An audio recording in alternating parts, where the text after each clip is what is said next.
Muito boa tarde a todos, senhoras e senhores.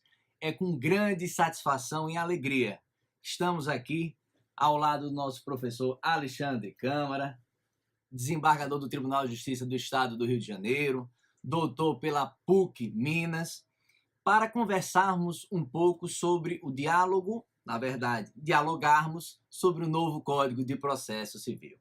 O professor Alexandre Câmara, como vocês sabem, é uma referência nacional no processo civil. Professor, é uma satisfação estar aqui com o senhor. Prazer é todo meu, todo meu. O pessoal vai entrando, vai mandando as perguntas. Inicialmente, queria fazer alguns agradecimentos.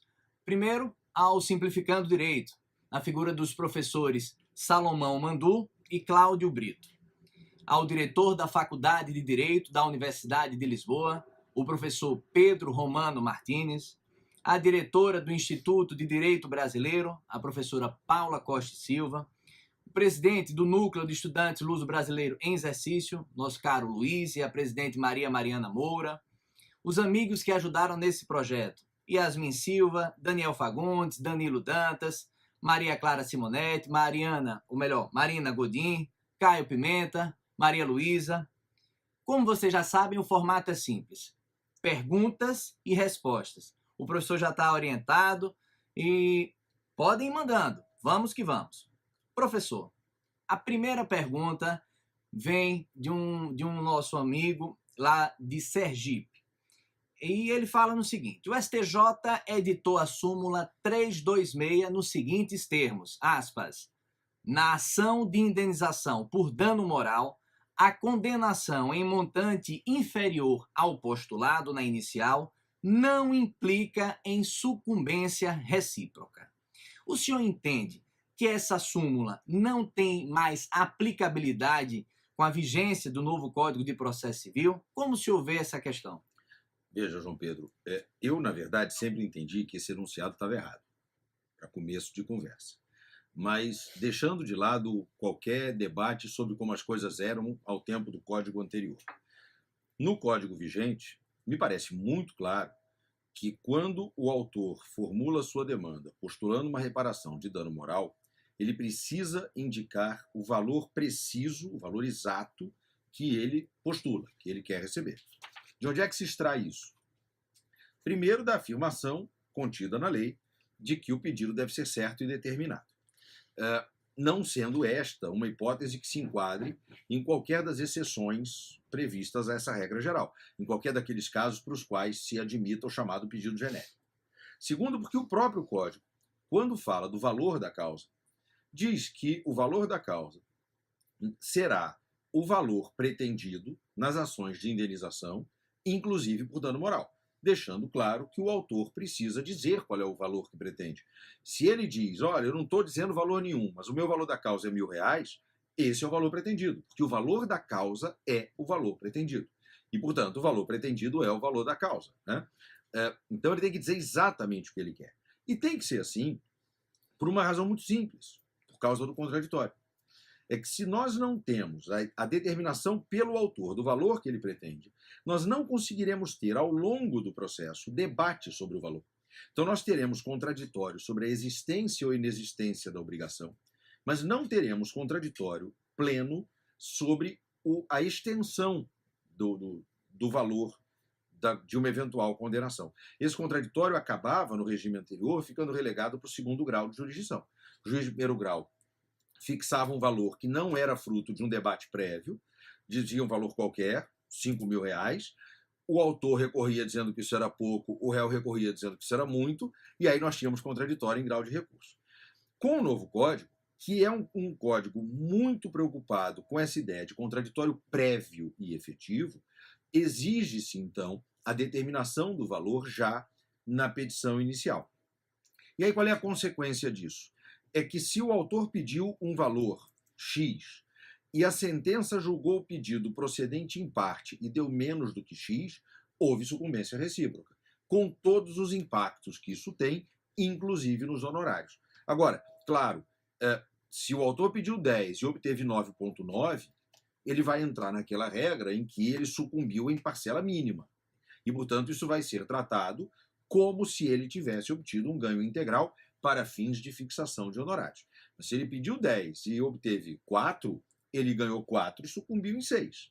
E isso, evidentemente, tem que ser levado em consideração na hora da fixação dos honorários. Então, para mim, se a premissa é a de que o enunciado 326 da súmula do STJ estava correto, a premissa da qual eu não compartilho, mas se a premissa é esta, ele é incompatível com o Código vigente.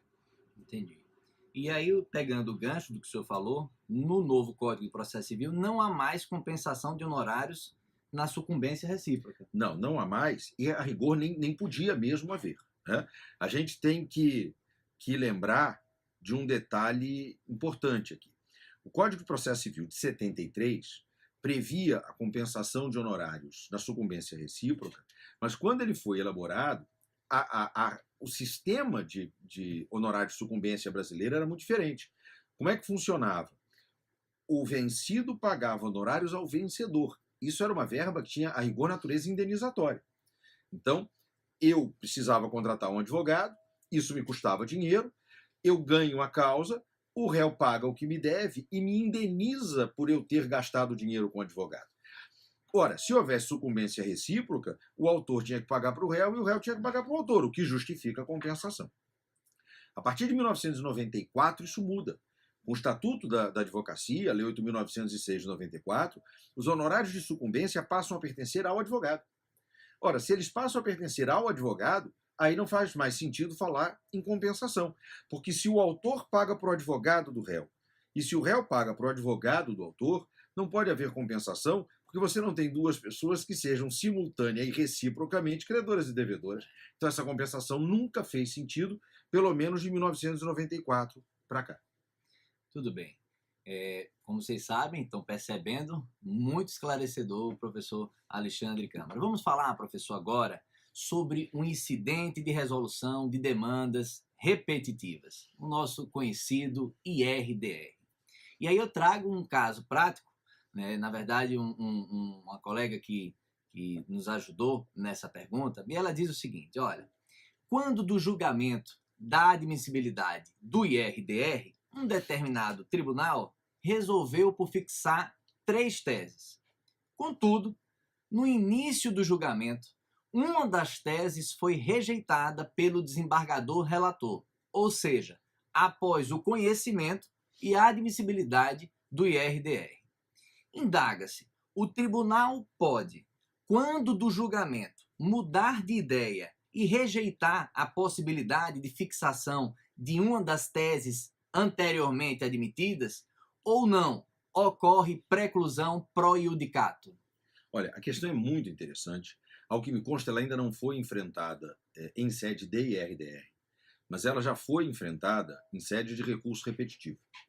Quando o Superior Tribunal de Justiça admite um recurso para ser julgado pela técnica dos repetitivos, ele profere uma decisão, que é uma decisão do relator, nesse caso, chamada decisão de afetação. E na decisão de afetação é preciso identificar quais são as questões que serão objeto de julgamento pela técnica dos repetitivos e que vão, então, ser as questões que vão gerar as deliberações que vão servir como padrões para os futuros julgamentos. Então, na decisão de afetação, o relator diz, olha, aqui eu estou afetando para que se julgue a questão A, a questão B e a questão C e se definam as teses. E o que o STJ já fez? Quando isso foi levado para o colegiado, disse, olha, não é caso de afetar tudo isso. E aí eles fazem o que eles mesmos têm chamado de decisão de desafetação. Então dizem, olha, isso aqui a gente está desafetando. Nós não vamos resolver isso agora, nós não vamos definir a tese, nós não vamos fixar o padrão decisório, chame aí como quiser. Para o incidente de resolução de demandas repetitivas, nós não temos isso claro na lei. Aliás, para o recurso repetitivo também não está, mas o STJ construiu isso. Mas me parece que a sistemática tem que ser rigorosamente a mesma. Há uma diferença fundamental, que é a de que no incidente de resolução de demandas repetitivas, no IRDR, a decisão de admissibilidade é coletiva, é uma decisão colegiada, diferente do recurso repetitivo, em que a decisão de afetação é do relator. Mas me parece que nessa decisão colegiada, em que se admite o IRDR, é preciso dizer o que será objeto de deliberação. E isso por uma razão muito simples. É que Quando o tribunal admite o IRDR, inicia-se um procedimento que vai culminar no julgamento de mérito, e durante este procedimento nós teremos a participação de alguns sujeitos que vão ampliar o contraditório. Outros interessados, a missi curiae e a realização de audiências públicas. Me parece evidente que isso só faz sentido se essas pessoas que vão vir se integrar ao contraditório souberem sobre o que elas têm que debater, sobre o que elas têm que tratar. Elas não podem chegar no escuro. Venho aqui e falo qualquer coisa porque eu não sei o que eles vão decidir. Falo o que eu acho que é importante. Não, é preciso que se avise previamente. Olha, nós vamos decidir as questões A, B e C. Então, estes sujeitos vêm e participam do debate sobre as questões A, B e C. Por isso eu tenho dito já algumas vezes, e no Tribunal de Justiça do Rio de Janeiro, isso já foi objeto de deliberação pelo colegiado, pelo órgão colegiado que é competente para julgamento desses incidentes, que é a seção cível, que a decisão de admissibilidade do incidente deve ser feita à luz da regra que disciplina a decisão de afetação. Como se essa decisão, então, servisse como uma fonte subsidiária e supletiva, ou como se aplicássemos ali por analogia, enfim, explique isso como quiser. Mas para deixar claro que, ao admitir, é preciso identificar quais questões serão objeto de deliberação no julgamento do mérito. Ora, se a gente precisa afetar, me parece que é possível depois desafetar, por várias razões, porque se pode perceber que, a rigor, algum requisito não estava presente, ou que a decisão não pode ser proferida ainda sobre aquela tese, sobre aquela questão, porque o debate ainda não amadureceu. E então, vamos esperar mais um pouco, desafeta essa, vamos resolver as outras. Quando o debate sobre essa estiver mais amadurecido, a gente resolve. Porque a gente não pode ver nesses mecanismos, IRDR, recursos repetitivos, fórmulas assodadas de padronização de julgamentos sem um amadurecimento prévio do debate. Senão, nós vamos fazer uma decisão, vamos construir uma decisão que vai servir como precedente, só que na semana que vem a gente vai se deparar com um argumento novo e vai superar o precedente.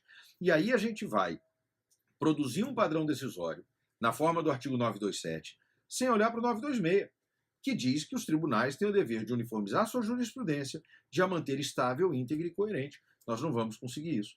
Nós precisamos de amadurecimento do debate. Então, me parece absolutamente legítimo desafetar para aguardar o momento mais oportuno para afetar outra vez. Com certeza. Professor, agora vamos falar sobre os limites do juiz na efetivação das decisões. Vocês podem pegar o código e, de toda sorte, eu vou ler o artigo 139. A dicção é a seguinte: o juiz dirigirá o processo conforme as disposições deste código, incumbindo-lhe, inciso 4º, determinar todas as medidas indutivas, coercitivas, mandamentais ou subrogatórias necessárias para assegurar o cumprimento de ordem judicial, inclusive nas ações que tenham por objeto prestação pecuniária. Seria possível, com base nesse artigo, restringir direitos individuais para satisfação das obrigações pecuniárias? E aí, professor, vale a pena a gente lembrar daquela decisão que houve repercussão nacional de apreensão do passaporte, da CNH, daqueles chamados devedores profissionais. Assim, professor, quais são os limites do juiz na imposição dessas medidas? Veja, esse é um tema importantíssimo, a gente precisa enfrentá-lo. Você falou em repercussão nacional, eu arriscaria dizer que essa repercussão já é internacional, objeto de debate aqui em Lisboa, e os professores portugueses que participaram desse debate ficaram espantadíssimos com decisões como essa. Então, eu já arriscaria dizer que há uma repercussão internacional desse tema. É uma questão muito importante e, para mim, há algumas premissas que têm que ser fixadas para a gente tratar desse artigo 139, inciso 4º. Em primeiro lugar, para mim é muito claro, e eu inclusive escrevi um artigo sobre isso há pouco tempo, que ainda está em vias de publicação, mas, primeiro ponto, para mim é muito claro que isto não é uma novidade. Nós já tínhamos isso no regime processual anterior, mas não para as obrigações pecuniárias. A rigor, isso que nós temos aqui no 139, inciso 4º, equivale ao que nós tínhamos no Código anterior, no parágrafo 5º do artigo 461, que já previa para as obrigações de fazer e não fazer a possibilidade de o juiz se valer de todos os meios adequados. E o 461-A, parágrafo 3º, dizia que isto era aplicável às obrigações de entrega de coisa. Então, a rigor, o que tem de novo no inciso 4º do artigo 139? A única novidade é a extensão disto para as obrigações pecuniárias. Não há outra novidade aqui. E por que esse, para mim, é um ponto importante? Porque nós já tínhamos isso desde 1994, que é o ano em que isso é inserido no Código de Processo Civil anterior, naquelas reformas que ocorreram ali nos anos 90. Isso vem por uma lei que é de dezembro de 94.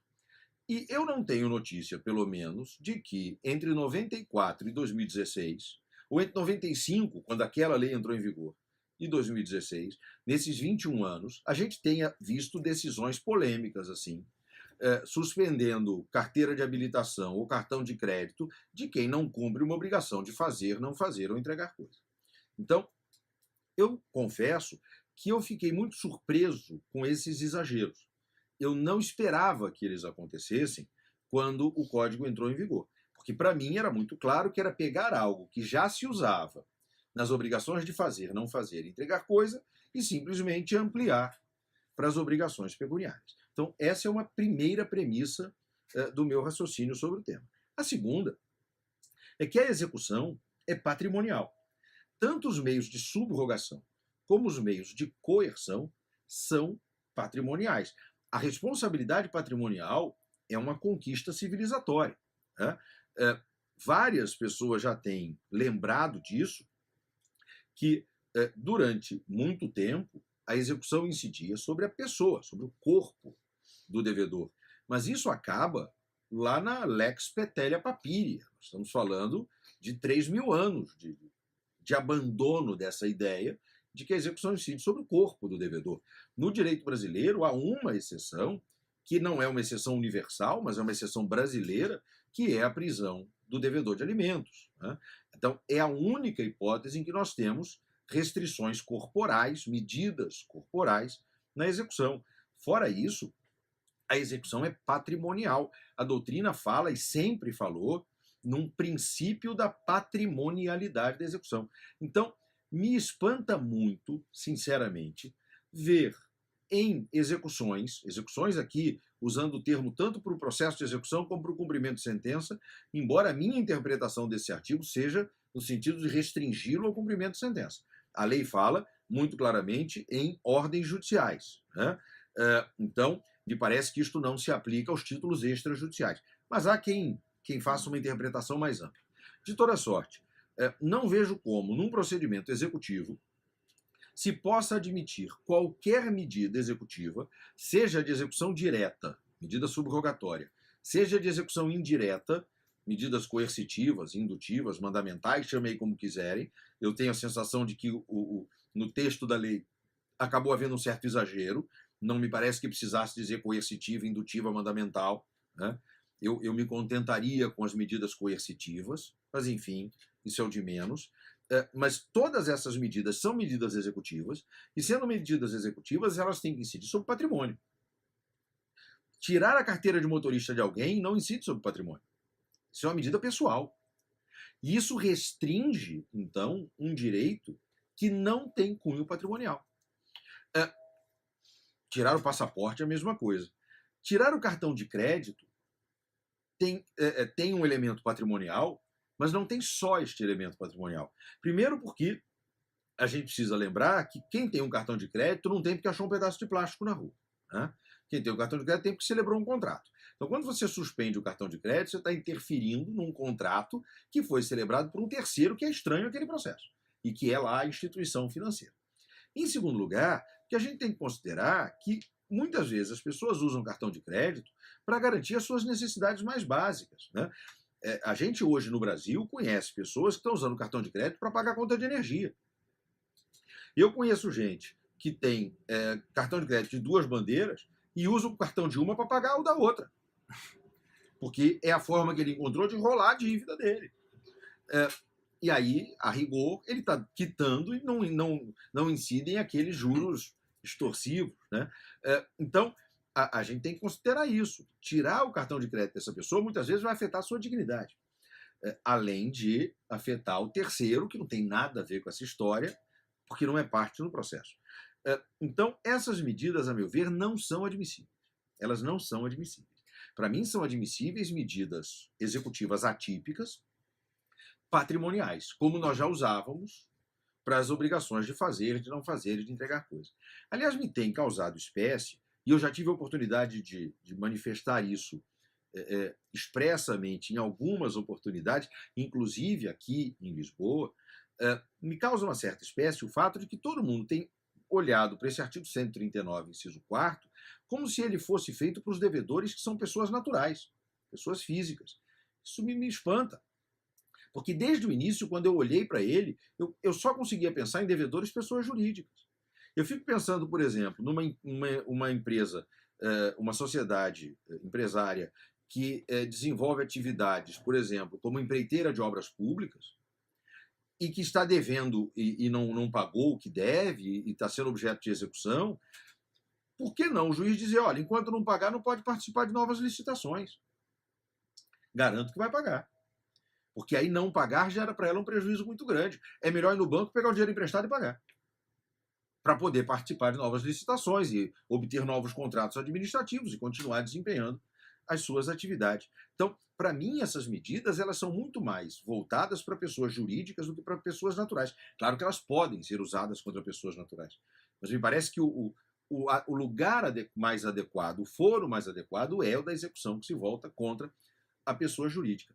E o mote para mim, e aí encerro a minha resposta, até para a gente poder abordar outros temas, mas o mote da aplicação desse dispositivo, para mim, é o princípio da eficiência. Eu não vejo sentido em aplicar qualquer medida, seja ela qual for, qualquer medida, se não ficar demonstrado que esta medida ampliará a eficiência da execução. Então, se eu estou executando alguém que não tem dinheiro, não tem bens, não tem como pagar, eu tiro a carteira de motorista dele, no que isto faz a execução ser mais eficiente? A princípio, nada. Então, se não há uma justificativa para ampliação de eficiência da execução com a utilização dessa medida, a meu ver, ela não pode ser usada, seja qual for a medida de que se trate. Tudo bem.